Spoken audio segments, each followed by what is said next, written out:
વડોદરા શહેરના Makarpura SRP group 9 ખાતે આગ લાગવાનો બનાવ બન્યો હતો।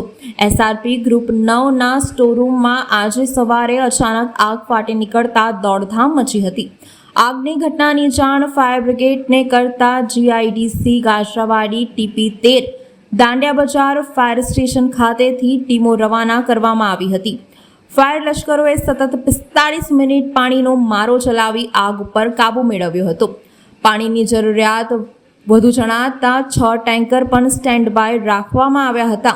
આગ વધુ ન પ્રસરે તે માટે આસપાસથી જ્વલનશીલ વસ્તુઓ દૂર કરવામાં આવી હતી।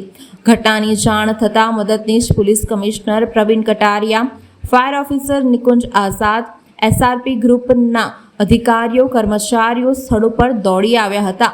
વર્ષો જૂનું બાંધકામ ધરાવતા આ સ્ટોરમાં લાકડાનું પ્રમાણ વધુ હોવાના કારણે આગે વિકરાળ સ્વરૂપ ધારણ કર્યું હતું। આ આગના કારણે સ્ટોરરૂમમાં રાખેલા ટેન્ટ, લાકડાની વસ્તુઓ, ગેસના બોટલ, સાધન સામગ્રી સહિતનું મટીરીયલ સળગીને ખાખ થઈ જતા નુકસાન પહોંચ્યું છે।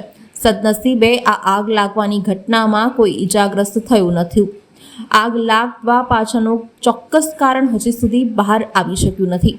આગ ઉપર કાબૂ મેળવ્યા બાદ કુલિંગની કામગીરી કરવામાં આવી રહી છે।